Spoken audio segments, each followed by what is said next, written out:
సనాతన ధర్మంపై వైసీపీ జగన్ దర్శకత్వంలో ఒక ప్రణాళిక ప్రకారం కొంతకాలంగా దాడులు చేస్తున్నారని, రాష్ట్రంలో మత సామరస్యాన్ని దెబ్బతీసేందుకు కుట్ర చేస్తున్నారని పశ్చిమ గోదావరి జిల్లా టీడీపీ అధ్యక్షుడు, ఏపీఐఎస్సీ చైర్మన్ మంతెన రామరాజు ధ్వజమెత్తారు.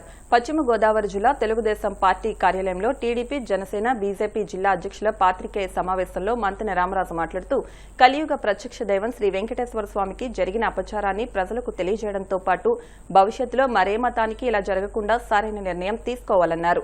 ఉమ్మడి పశ్చిమ గోదావరి జిల్లా జనసేన పార్టీ అధ్యక్షుడు కొటికలపూడి గోవిందరావు మాట్లాడుతూ, హిందూ ధర్మంపై వైసీపీ జగన్ దర్శకత్వంలో కొంతకాలంగా దాడులు జరుగుతున్నాయని, వైసీపీ ప్రభుత్వ హయాంలో 300కు పైగా హిందూ ఆలయాలపై దాడులు జరిగినా, రథాలు తగలబెట్టినా జగన్ చర్యలు తీసుకోలేదని విమర్శించారు. గత ప్రభుత్వ హయాంలో తిరుమల పరకామణి చోరీ, పవిత్ర లడ్డు మహాప్రసాదాల్లో కల్తీ నెయ్యి వినియోగం, ఇప్పుడు ఏకంగా వెంకటేశ్వర స్వామిని రాజకీయాల్లోకి తీసుకొచ్చి మండలిలో వైసీపీ ప్రజాప్రతినిధులు చెప్పులు, బూట్లు ధరించి స్వామివారి చిత్రపటాన్ని గాల్లో కూపుతూ అవహేళన చేస్తూ తర్వాత పక్కకు పడేయడం దారుణమని మండిపడ్డారు. పశ్చిమ గోదావరి జిల్లా భారతీయ జనతా పార్టీ అధ్యక్షురాలు అయినపుడి శ్రీదేవి మాట్లాడుతూ, దేవుడి చిత్రపటాలను అడ్డుపెట్టుకుని వైసీపీ నేతలు రాజకీయం చేయడం వారి దిగజారుడుతనానికి నిదర్శనమన్నారు. జగన్ సూచనతో వారు వ్యవహరించిన తీరు అత్యంత బాధాకరమని, హిందూ మత విశ్వాసాలను కించపరిస్తే ప్రజలు సహించరన్నారు. వైసీపీ జగన్ పాలనలో టీటీడీ దేవస్థానంలో అన్యమతస్థుల నియామకం, ఆర్టీసీ బస్ టికెట్లపై అన్యమత ప్రచారం, తిరుమల కొండపై అన్యమత గుర్తు, టీటీడీ వెబ్సైట్లో అన్యమత బోధనలు, దర్శనం, వసతి, అద్దె, టోల్, లడ్డూ ప్రసాదాల ధరలు పెంచడంతో పాటు అనేక సంఘటనలు తిరుమల పవిత్రతకు దెబ్బతీశాయన్నారు. దేవదేవుడితో జగన్ ఆటలాడినందువల్లే 11 సీట్లకు పడిపోయినా సిగ్గు బుద్ధి రాలేదని విమర్శించారు. మాజీ ముఖ్యమంత్రి జగన్మోహన్ రెడ్డి కానీ, ఆయన అనుచరులు కానీ, మాజీ మంత్రులు కానీ, మాజీ శాసనసభ్యులు కానీ వివిధ రకాలుగా మాట్లాడడం జరుగుతోంది. కోర్టులన్నా గౌరవం లేదు, అధికారులన్నా గౌరవం లేదు, ఏది చెప్పినా కూడా అది నిజం కాదు, అది అబద్ధం అని చెప్పడం కోసం ప్రయత్నం చేస్తా ఉన్నారు.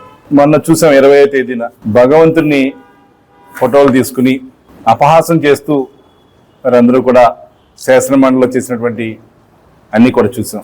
తద్వారా మరి దాన్ని మేము ఇలా చేయలేదు, అలా చేయలేదని బొత్స సత్యనారాయణ గారు ప్రెస్ మీట్ ఇవ్వడం కానీ, జగన్మోహన్ రెడ్డి గారు సమర్థించడం కానీ జరుగుతూ ఉంది. ఓ పక్క గత 5 సంవత్సరాల్లో వెంకటేశ్వర స్వామిని ఎప్పుడూ కూడా గౌరవించకుండా, గౌరవం ఉన్నట్టుగా నటించడం, ఏదైనా ఉత్సవాలు కానీ ఏదైనా కార్యక్రమం జరిగినప్పుడు సతీ సమేతంగా హిందువులు అన్నవారు వెళ్తారు. ఎక్కడొక్కడ గుడికి వెళ్ళేటప్పుడు ఆయన భార్యని తీసుకెళ్లరు, డిక్లరేషన్ ఇవ్వరు, ఆయన చెప్పింది వేదం అంటా ఉంటారు. అట్లాంటి వ్యక్తి గతంలో కూడా చూసాం మనం. గత 5 సంవత్సరాల్లో తిరుపతి లడ్డు విషయంలో జరిగినటువంటి ఆ నెయ్యి విషయంలో కల్తీ జరిగిందని, ఎక్కడా కల్తీ జరగలేదని మాట్లాడట్లేదు వారు. అందులో అవి లేవు, ఇవి లేవని చెబుతున్నారు కానీ మేము కల్తీ చేసామని, కల్తీ చేయలేదని కానీ చెప్పట్లా. ఏదైతే తనకు జంతు సంబంధించిన కొవ్వు పదార్థాలు కొన్ని కలిసినాయి కానీ, కెమికల్స్ కలవడం కానీ జరిగినట్టుగా నిర్ధారించడం జరిగింది. అవి కలవలేదు అంటున్నారు కానీ కల్తీ నెయ్యని ఎక్కడ కల్తీ నెయ్యని ఒప్పుకుంటలేదు, కల్తీ నెయ్యి మేమేం కలవలేదని ఒప్పుకుంటలేదు. పూర్తి స్థాయిలో కల్తీ జరగడం జరిగింది. వారి దృష్టిలో ఉండి జరగడం ద్వారా దాని ద్వారా ఎన్నో ముడుపులు జరిగాయని చెప్పి ఆధారాలతో సహా జరుగుతూ ఉన్నాయి. ఏదైతే వారు ఏదైనా సరే ఒక గుడికి వెళ్ళినప్పుడు డిక్లరేషన్ ఇవ్వడైనా, ఎక్కడా కూడా గౌరవం ఉండదు, ఎక్కడ ఏది చేసినా కూడా ఇది కరెక్ట్ అని చెప్పుకోవడానికి సమర్థించడం జరుగుతూ ఉంది. కాబట్టి రాబోయే రోజుల్లో అయినా ఆ భగవంతుని గౌరవిస్తే రాబోయే రోజుల్లో నీకు కూడా గౌరవం ఉంటుంది. ఆ గౌరవం మానేసి ఆ భగవంతుని గౌరవించకుండా భగవంతుని మీదే రాజకీయం చేద్దాం అనుకుంటే ఈ 11 సీట్లలా పోయి కిన్ని సీట్లకు మారిపోద్దో కూడా మీరు చెక్ చేసుకోవాలా. చూస్తున్నాం ఈరోజు ఎన్డీఏ కూటమిలో భాగంగా పక్కన చంద్రబాబు నాయుడు గారు కానీ, పవన్ కళ్యాణ్ గారు కానీ, నరేంద్ర మోడీ గారు కానీ వారు అహర్నిశలో రాష్ట్ర అభివృద్ధి కోసం ఎంతో ప్రయత్నం చేస్తూ ఉన్నారు. అభివృద్ధిని ఎట్లా ఆపాలి, ఏ విధంగా చేయాలనే ఒక ఆలోచన తప్పితే వారి చూస్తున్నాం. మొన్న వారి రాంబాబు, సంబరాల రాంబాబా, ఏ రాంబాబు, సంబరాల రాంబాబు, ఆ రాంబాబు గారు చూస్తే ఆయన ఇష్టం వచ్చినట్టు బండ బూతులు తిడతారు, దాన్ని వారు సమర్థిస్తూ ఉంటారు. ఇంకా మారట్లే వారి యొక్క ధోరణ. ప్రజలు అంత గట్టి తీర్పు ఇచ్చినా కూడా ఈరోజు కూడా వాళ్ళలో మార్పులు జరగట్లా. ఓ పక్క వెంకటేశ్వర స్వామి అన్నా గౌరవం ఉండదు, భగవంతుడు అన్నా గౌరవం ఉండదు, నాయకులన్నా గౌరవం ఉండదు, కోట్లన్నా గౌరవం ఉండదు. రాబోయే రోజుల్లో ఆ భగవంతుడే వారి యొక్క మనసును మార్చాలని చెప్పి కోరుకుంటాం. మరి ముఖ్యంగా 2024లో కూటమి ప్రభుత్వం అధికారంలోకి వచ్చిన తర్వాత మన ప్రధానమంత్రి అయినటువంటి నరేంద్ర మోడీ గారు, రాష్ట్ర ముఖ్యమంత్రి వాళ్ళు నారా చంద్రబాబు నాయుడు గారు, 24లో ముఖ్య పాత్ర పోషించిన మన డిప్యూటీ సీఎం జనసేన అధినేత పవన్ కళ్యాణ్ గారు, ఒక మంచి ఆలోచనతోటి గత 5 సంవత్సరాలు జరిగిన బీభత్సాన్ని వెనకబడిపోయాం. ఎన్నో సంవత్సరాలు, 30 సంవత్సరాల పైచిలుకు ఆ పరిపాలనలో మళ్ళీ ప్రజలందరికీ కూడా మంచి చేయాలని ఒక మంచి ఉద్దేశంతో కష్టపడి పనిచేస్తుంటే ఈరోజు వైఎస్ఆర్సీపీ ప్రభుత్వం, ఆనాటి వైఎస్ఆర్సీపీ గవర్నమెంట్లో మాజీ ముఖ్యమంత్రి జగన్మోహన్ రెడ్డి అండ్ కో చాలా చీప్ పాలిటిక్స్. చెప్పాలంటే ఇప్పుడు అసెంబ్లీ ఉందంటే మతాలకి కులాలకి అతీతంగా ప్రజల అభిష్టం మేరకు ప్రజలకు ఏం చేస్తే బాగుంటుంది, రాష్ట్రం ఎలా వెళ్తే ఎదురుకి వెళ్తుందని ఒక మంచి ఆలోచనతో వెళ్ళి అసెంబ్లీలో నిత్యం మతపరమైన కులపరమైన రాజకీయాలు చేయాలని ఒక ఆలోచనతోటి, ఒక పనికిమాల ఆలోచనతోటి వైఎస్ఆర్సీపీ నాయకులందరూ కూడా ప్రయత్నించడం. సమస్య ఏ మతానికి వచ్చినా, ఏ కులానికి వచ్చినా, ఎవరికి వచ్చినా సమస్యల గురించి మాట్లాడే విధానం అసెంబ్లీలో ఉంటుంది. కానీ వీళ్ళు తీసుకొస్తారు ఒక వెంకటేశ్వర స్వామి బొమ్మ. ఇక్కడ పూర్తిగా ప్రజలు అర్థం చేసుకోవాల్సింది ఏంటంటే సమస్య గురించి అసెంబ్లీలో మాట్లాడారు. ఇతను మన మనుగడ లేదు అని అర్థం చేసుకుని జగన్మోహన్ రెడ్డి వారి నాయకులు వైఎస్ఆర్సీ పార్టీకి రానున్న రోజుల్లో భవిష్యత్తు లేదని పూర్తిగా వాళ్ళకి అర్థమైన తర్వాత ప్రజల్లో విభజన తీసుకురావాలి, మతాల పరంగా కులాల పరంగా విభజన తీసుకురావాలని ఇలా దేవుళ్ళ మీద కులాల మీద మాట్లాడే పరిస్థితికి వచ్చారు. పవిత్రమైన వెంకటేశ్వర స్వామి మన లాస్ట్ ప్రెస్ మీట్ లో కూడా చెప్పాను నేను. మరి ఏదో అంకి తీసుకెళ్లిపోతాడు అనుకున్నాం కానీ 151లో 5 పట్టుకెళ్ళిపోతాడని మనం కూడా ఊహించలేదు. 11కి వచ్చాడు. మరి ఇప్పుడు ఉన్నాయి 2 అంకెలే, 3 అంకెలు ఒకటి పోయింది కాబట్టి 2 అంకెలే మిగిలినాయి. ఇప్పుడు ఈ 2 అంకెల్లో 1 అంకె వెళ్ళిపోతే ఇంకొకటే మిగులుతుంది. మరి అది కూడా ఉంచుకుంటారో ఓడగొట్టుకుంటారో ఆ స్వామి తెలుస్తాడు, ప్రజలు తెలుస్తారు. అంబటి రాంబాబు గారు ముఖ్యమంత్రిని బూతులు తిట్టి ఇష్టం వచ్చాడు మాట్లాడితే జగన్మోహన్ రెడ్డి గారు వెనకేసి వస్తాడు. నువ్వు తిట్టావని అడగట్లేదు, కాపు నాయకుని తిట్టారని అడుగుతున్నారు. క్యారెక్టర్ దాటిన తర్వాతే కులం ఉంటుంది. ఏ కులం అనేది కాదు. ముందు బాధ్యత నేర్పండి మీ నాయకులకి, ఆలోచన విధానాన్ని మార్చండి. ఇవన్నీ చూస్తుంటే నాకు డౌట్ వస్తుంది. ఇది నా అనుమానం కేవలం. పూర్వం లడ్డూలోని ఇంత కల్తీ చేసి దేవుడా డబ్బులా అంటే నాకు డబ్బులే ముఖ్యం, దేవుడు అక్కర్లేదు అనుకునే పద్ధతిలో జగన్మోహన్ రెడ్డి వారి టీము ప్రవర్తించి లాస్ట్ టైం అందరికీ గుర్తుంటుంటే 2-3 సార్లు చిరతపుల్లి ఎలుగుబట్లు వచ్చేసి నేను నడుస్తుంటే పైకి ఇవన్నీ కూడా ఇతనే వదిలేసేయడేమో నాకు డౌట్. నాకు అంటే ఇవన్నీ చూస్తుంటే ఆలోచనలు అలా వస్తున్నాయి. ఓ పవిత్రతను మనం కాపాడాలి. అదే దేవుడు వెంకటేశ్వర స్వామి అయి ఉండొచ్చు, అల్లా అయి ఉండొచ్చు, జీసస్ అయి ఉండొచ్చు, ఎవరైనా కూడా. మీరు ఈ విధానాలు మార్చుకోకపోతే అభివృద్ధి మీద మాట్లాడండి. ఇప్పటికే ప్రజల్లో మీ మీద నమ్మకం సన్నగిల్లింది. కూటమి ప్రభుత్వం ఏం చేస్తుందనేది నిశ్చితగా ప్రజలందరూ కూడా దగ్గర నుంచి చూస్తున్నారు.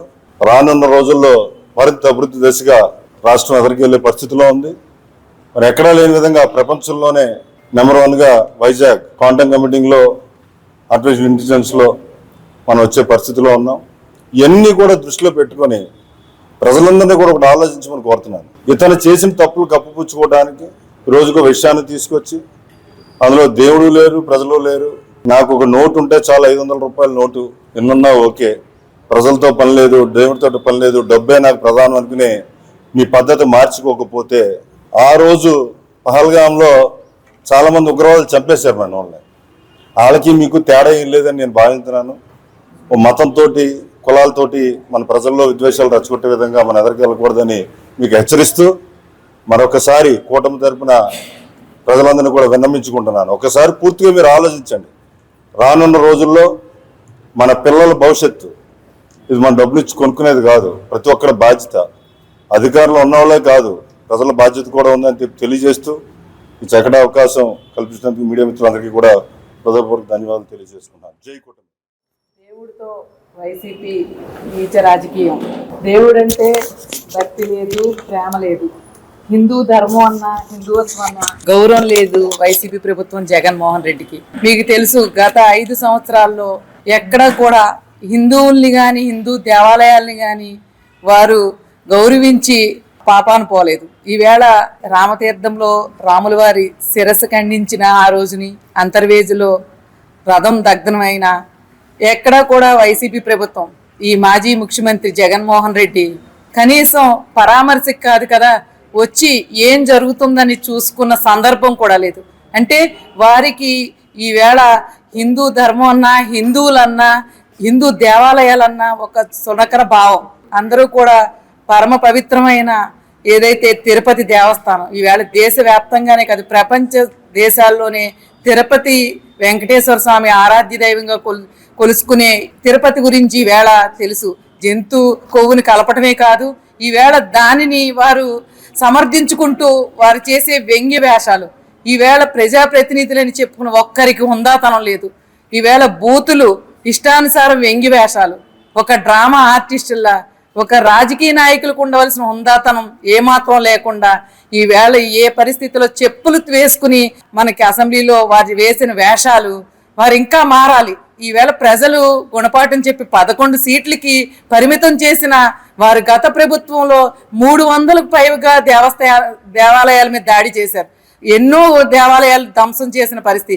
ఇంకా వారికి బుద్ధి మారలేదు. తక్షణమే వారు దయచేసి ఒకటి, హిందువుల మనోభావాలు దెబ్బతీయొద్దు, హిందువుల్ని గౌరవించాలి. అలాగే దేవుడు హిందువుల మీద పెట్టుకుంటే వారికి 11 సీట్లు కూడా కాదు కదా, పుట్టగతులు అనేది ఉండదని తెలియజేసుకుంటున్నాం. అలాగే ఈరోజు డబుల్ ఇంజిన్ సర్కార్లో కూటమి ప్రభుత్వం పనితీరును చూసి వార్వలేక ఈవేళ అటు కేంద్ర ప్రభుత్వం నరేంద్ర మోడీ గారు కానీ, ఇక్కడ చంద్రబాబు నాయుడు గారు కానీ, అలాగే పవన్ కళ్యాణ్ గారు కానీ వీరు చేసే పనితీరు ఆంధ్రప్రదేశ్ అభివృద్ధికి వార్వలేక ఈవేళ వారు వ్యంగ్య వేషాలతో, పిచ్చి చేష్టలతో ఈవేళ చేసే పనులు తీవ్రంగా మేమందరం ఖండిస్తున్నామని తెలియజేసుకుంటాం.